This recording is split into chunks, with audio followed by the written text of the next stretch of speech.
Never fails. Rounded off lug nut and a broken stud. And you know, our Impala's not even in the shop for that. Actually, it's humming as I'm going down the road, swerve to the right or to the left. We can tell we have a wheel bearing problem. That's what it's here for. But today on Tech Garage, we're going to address that. But even more important, we're going to have to fix these lug nuts and studs.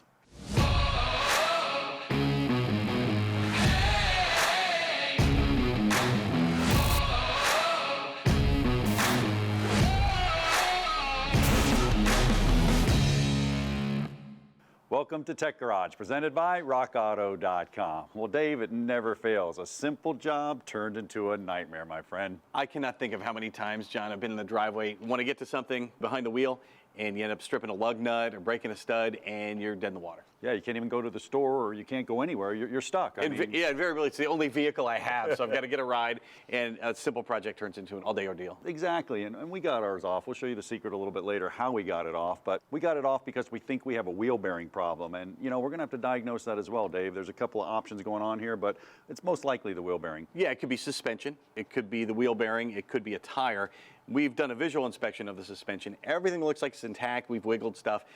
It all seems to be working fine, so it's probably down to the tire or the wheel bearing. Yeah. So we'll got the tire off, and we'll take a look at the wheel bearing first. Yeah, and you know, to get to that wheel bearing though, we had a few steps. Walk us through the steps to get down to the wheel bearing so we can actually do a proper diagnostic. You got it. We got the tire off. We'll show you how we did that with some special tools later. And then we had to remove the brake caliper. So there's two bolts, one on the top, one on the bottom. Remove both of those. Then you're able to pull the caliper off. Now here's a little trick.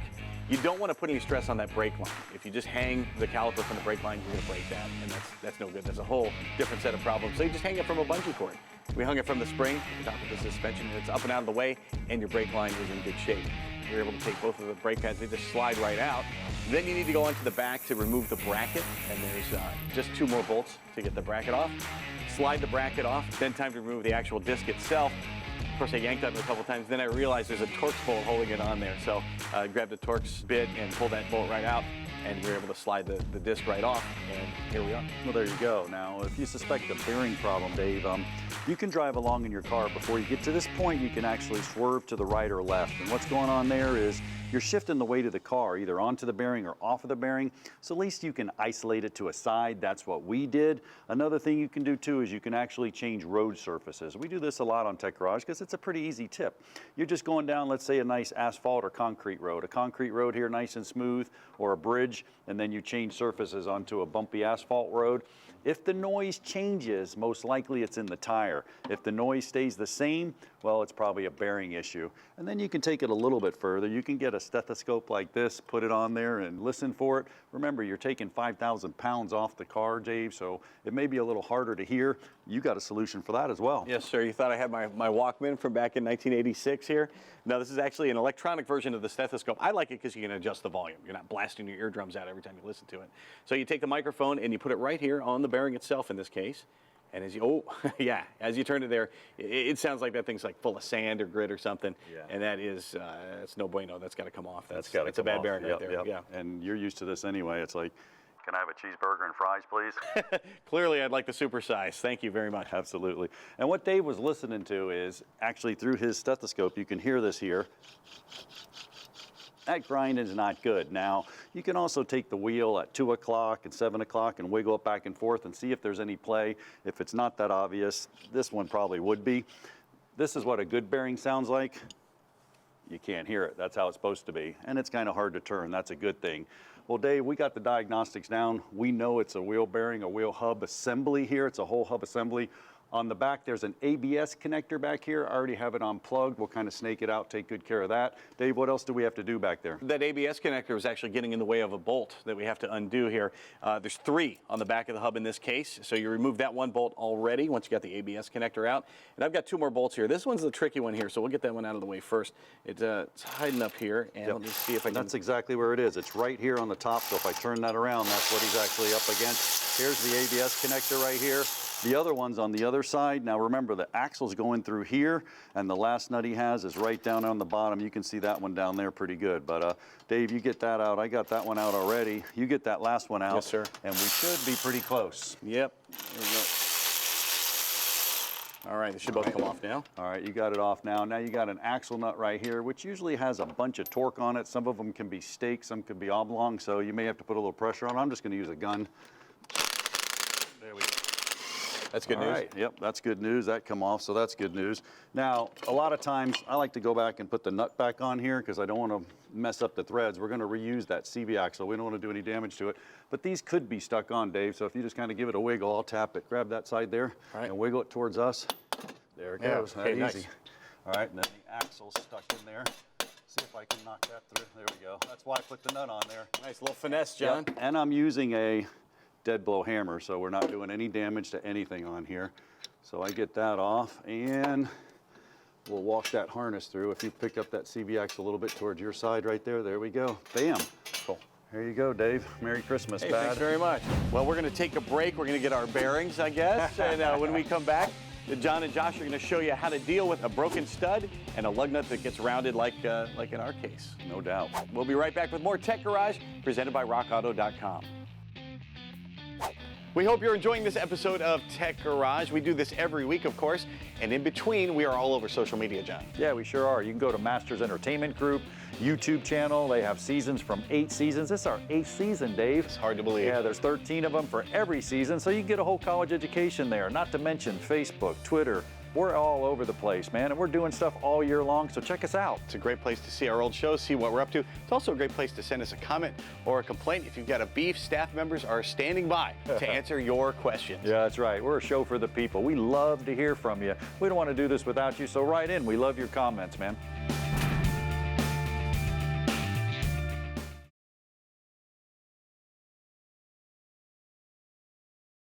Tech Garage, presented by RockAuto.com, is brought to you by Custom Auto Sound, the originator of classic car OEM fit radios since 1977. AP Laser, leading the way. And by RockAuto.com, all the parts your car will ever need. Well, thank you for sticking with us. Welcome back to Tech Garage, presented by RockAuto.com. Well, we're checking out the bearing over there, and I just want to show you something we found here at Tech Garage. Pretty cool. This bearing here, well, they didn't change it. It took too long, and what happened is the wheel is actually attached to this. Now think about that. When this comes off, so is your wheel down the road. So make sure you address it before it gets to that point. Now, what happened with ours, you remember at the beginning we had that lug nut that was rounded off? Well, no worries. RockAuto.com, they have a tool for the job. This right here. These are actually lug nut removers for when they're stripped like this. They got a couple different sizes. You just find the one that fits yours. These are kind of reverse threads, so when I'm turning it backwards, it's grabbing on the inside, almost like a bolt extractor. So once it grabs it, you can go ahead, hammer it off, it'll come off, you'll be good to go. Now Josh, ours on the other issue, man, we got a problem here. We snapped one completely off as well. What's our options? Well, completely broke stud, we can replace the entire hub, or what I like to do is I like to get a big old hammer and beat the stud out. All right, well you got a big old hammer, show us how it's done. I'm gonna let you hold it. I gotta Put hold it here. Right. All right. You ready? Yep.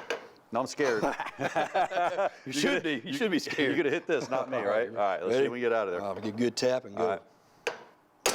Woo, like First nothing. shot. Look at that. Shot it right across the room. That's fine. You can use a press. You can do it that way, or you can do it with a hammer. They're in there. They're kind of a press fit, but now what do we do? Now we're going to take the correct stud that we got from RockAuto.com. Okay. Push it up through here. All right. And then you have a special tool that we can use on this. And that's cool. Yeah, Rock Auto has this special tool. We'll put it up in there, and it has a bearing. A lot of guys just like to put the lug nut on and tighten it up. We're not going to do that. We're going to put that on like that. Now we can go ahead and take our gun and lock it up in there. We'll be good to go. All right, well, I'm going to go ahead and get these torque specs over to Dave real quick. You do that. Just make sure you use the proper torque specifications. Use torque sticks or a torque wrench when you put your wheels on, and hand start those lug nuts so you won't have that problem.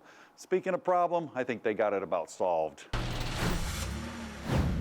Ooh, looks like I caught you just in time. I got your torque specs. Very nice, sir. Yeah, I've got all 3 bolts on the back of the hub. They've been run down all the way, so final torquing here, 96 foot-pounds of torque. That's it.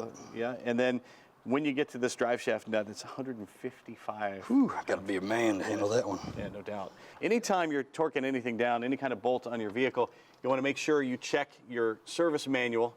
Make sure you're getting the right torque specs on it. Too much torque on it, you could do some real damage. And if you don't have enough, So when you have some safety issues, there you go. Some stuff will start coming loose, and that will be a bad day for you. Speaking of things coming loose, you do not want your axle nut to come loose. In this case, we can replace ours. It's totally fine with that. And some are made to be replaced. Right. You can't reuse them. Yeah, some of them are disposable. You want to put a brand new one on. We can reuse this one, which is good. Some of the axle nuts are castellated. You have to torque it to a certain spec, back it off. And some of them have a little pinch tab that you have to bend down over to do that. Like you said, mine's 155 foot-pounds, so I'm going to get this started. But that's a lot of weight, so let's go ahead and button everything back up, get the brake pads back on. That way we'll get you in the car, press the brakes. That'll hold it still while I can put some weight on there and get that 155 foot-pounds of torque. Excellent, yeah, just kind of dummy that on there. And when you're putting the brakes back together, it's just the reverse order of what we've already done.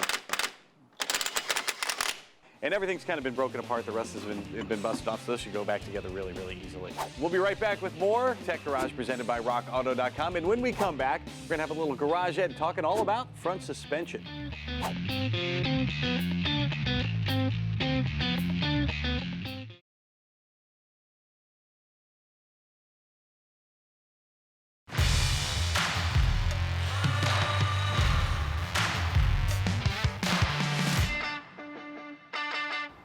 Welcome back to Tech Garage, presented by RockAuto.com. Well, we made it to the segment called Garage Ed, and it's all about the suspension fundamentals, my friend. What do we want to talk about? Well, we want to talk about types of suspension, and you can look at this first graphic right here. There's an independent suspension and a non-independent suspension. Well, obviously, the independent suspension down there, you can see the wheels, they move opposite of each other. And the rear axle or rigid suspension, the non-independent, they actually go with each other. So you're gonna have a nice ride with that independent suspension. Then there's this term called sprung and unsprung weight when it comes to suspension. You can see it right here as well. Everything below the vehicle springs down there, that's called unsprung weight, everything down in there. Now that's important because manufacturers are making cars lighter, they're making the rims out of alloys, the brakes out of composites to try to reduce the sprung weight so a car will actually handle better. Now let's talk about a couple types of suspensions. You can see this first one right here. This is called an SLA, short long arm suspension system. And if you take a look at the graphic right there, you can see the upper control arm. It's the green one up there, which is the short one. Then the lower control arm, that's the long one. Hence the term SLA, short long arm suspension system. In the yellow out there is the steering knuckle, and then you have the actual stabilizer bar and the sway bar links down there. Now even better yet, I can show it to you in action right here. I actually have an S10 frame with everything on it. You can see right here, you have the upper control arm. This is the short arm. Down here is the long arm. That's the lower control arm, sometimes called an A-frame. Then you have the actual spindle assembly right here located in red. And then here's the sway bar that goes across, the sway bar links. And then you have the yellow here, which is the tie rod end. Short long arm suspension system. Now another type is a Macpherson strut. Take a look at this right here. You can see it with the coil springs. You can have the springs on or off the actual strut. And once again, here it is all in action. You can see it right here. You can see the actual strut assembly all bolted up right here. Start down here at the bottom. Down here at the bottom, here's your actual knuckle right here, your steering knuckle, your steering shaft, coming up to an actual strut assembly. Now your strut assembly has the spring built in, the actual spring which supports the vehicle weight. And then up here you have what's called a strut bushing. You turn it to the right or to the left, and you may run into some problems. Now to check a suspension system, just get a ginormous pry bar. Come over here, start prying up and down, and you'll find some problems. You said ginormous pry bar. I've got one for you, John. Dave, you always got to outdo me. Get a little more leverage that way. It'll be good. And here's some of the parts John showed you, and here's what can go wrong. This is a control arm that has seen better days, and you can see here on the bushing, clearly that thing is shot. And over here, ball joint, same story. The grease is all gone and the bushing is shot. You want to get rid of this and replace this entire control arm. You can buy the assembly at rockauto.com. And of course here we have a sway bar link and the bushings are shot on this. That is no good. And over here on your tie rod, yeah, you don't want to hear that flopping around. That thing is history. And John, you talked about the strut bushing. Take a look at this one. This is dry rotted and gross. And it's going to make all kinds of noise and it's not going to work very well. All these suspension parts, they all stink. Well, speaking of stinks, you don't want to miss this. If you have a cabin odor inside your car, stick around because the Master Technician's Tech Tip is coming up next, right after this break. Dave, I can't get over the pry bar.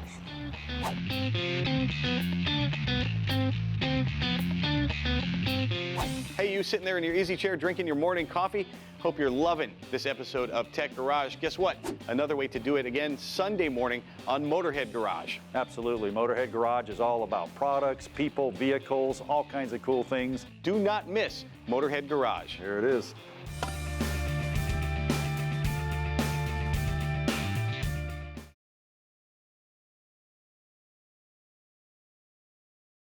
Tech Garage, presented by RockAuto.com, is brought to you by BrothersTrucks.com, your #1 source for 1947 to 87 Chevy and GMC truck restoration. Magic Creeper, the most versatile creeper ever. And by RockAuto.com, all the parts your car will ever need. Welcome back to Tech Garage, presented by RockAuto.com. Well, we're winding this thing down, but not so quick. It's time for the Master Technician's Tech Tip. And this week, it's all about the cabin air filter. It's an overlooked service that a lot of people don't do just because they don't realize they have a cabin air filter. What is a cabin air filter? What does it do? And why do we even have one? We'll take a look at this right here. You can see it located right there to the air intake system, the ductwork. Now, this is important. Number one, you don't want the odors and all the pollen and everything in the cabin. That's probably the most important, but there's some hidden things you might not know. Think about it. The air's going through there, right there, through the blower motor, and it's going through the evaporator. That's E, and then it goes over to the heater core, which is H. So if you're taking dirty or unfiltered air and you're running it through your evaporator or your heater core, well, your evaporator is not going to be efficient. You're going to start losing your air conditioning, and your heater core is not going to be efficient. You may lose some heat. So you don't want to do that. You want to make sure you change it. How do you change it? Well, it's real simple. Just look at the graphic right there. You can see it's under the hood like it is on our car, or you may have it under the glove box there. So just go in there, look in your service manual, and figure out where yours is. They're usually pretty easy. I can demonstrate it right here for you on our Challenger. It's right up here on the cowling or the bulkhead of the car. There's a little plate right here. We got the hood up. So I'm just going to pop that off. And when we pop that off, it's hard to see down in there, but it's in there. I'm going to pop open a little cover, and I can see it peeking out there. But what I want to do is kind of note if there's any arrows of which way the air is flowing and stuff, so I don't get confused when I go to put it back in. But I'm going to grab it. I'm just going to slide it right out of here. And when I slide it out of here, oh, now this one, this was really not in that bad a shape. I've seen them a lot worse. Now I'm going to note the arrow, the directions, but it's on here and it's going to go into the case. Now, I always like to do this cool trick. Check this out. So I'm going to take our brand new one right here, and you can see the light shining through there, real bright. Now this one, man, I've seen them with rat's nest, birds, all kinds of stuff in here, and you can barely see the light coming through. I mean, you can see it in some places, but other places it's not that easy. Big difference between the two right here. So we'll go ahead and replace this one. Now, you can look right here. There's also the arrows of flow, the direction of flow. That's huge. If you don't know or your other one doesn't have it, think about the air's coming in and going to the case, so I want to make sure the airflow is going through this way. If you're up under your dash, it's coming in, usually underneath the ductwork and into the system. So make sure the arrow flows right. Just go put it back in. I'll pop it back in and seal it up. Nothing to it. Just reverse the procedure. Make sure you know where yours is. Make sure you go ahead and change it. Follow the maintenance intervals. Where are you going to find that? Well, right in your owner's manual. Dodge has an owner's manual. You can look at it right there on the screen. You can see every 12,000 miles they want you to replace that. It's a replaceable item. It's an air filter, cabin air filter. So go ahead and get out there and change yours. Perhaps your service is overdue? No worries. Tom and Dave have tips and tricks to keep your car service right on track. Well, that's right, John. Tom, you guys at RockAuto.com have thought of everything, right down to the order history on the Rock Auto page. How does that work? Yeah, it's optional. Customers don't need to log in if they don't want to, but if you create an account, you can search through and find the orders by vehicle, by date, and figure out when you last replaced maintenance items like cabin air filters. So like this example, I can say, oh, well, it's been 3 years. Time to replace that, and I can see exactly which filter I ordered and decide next time, do I want to order that filter, or do I want to, last time I ordered a charcoal filter, I was concerned about odors. Now I'm more concerned about filtering out really tiny particles like bacteria. So I might want to get a HEPA filter that can get pollen and bacteria, little tiny things. But you certainly know which size and which vehicle it's going to fit. And, yeah. And you don't have to run to the manual, and wherever you're thinking of it. Sitting in the airport, you're like, oh, I've got to change my air filter. Let me order one. Yeah, no more little tiny pieces of paper and trying to keep track. That's super handy. Now let's talk about the array of maintenance items you can find at RockAuto.com. Well, certainly all the filters, oil filters, air filters, and then brakes, shocks, you name it. you know, our slogan is all the parts your car will ever need. And it's not just a slogan, it's really true. Everything you need for maintenance and everything you need as far as replacement parts go. Check them out at rockauto.com. Well, it looks like Josh and Dave did exactly what they said they were going to do. You can see the brakes are on. You got the lines. Everything looks pretty good, secure. The beauty of it, Dave, is, man, I don't feel anything, but you can actually verify the repair for me. You got your stethoscope? Yes, sir. I don't have my fancy digital one, but I have this one. It'll do just fine. That'll work. I don't feel anything here, but just put it on that axle anywhere there, the spindle. Here we go. Nothing at all. Nothing. No, I figured that. Wow, man, you guys made short work of that. Sweet. It looks good, my man. All wrapped up. Or is it? Wait, cut. No, we're good. This is what happens. No, this is it. This is the backing plate, and this should have gone on before we put the hub on. Yep. But yeah, we'll just have to do it all in reverse, I guess. Hey, welcome to my world. Yeah. And you know what? Don't throw it out.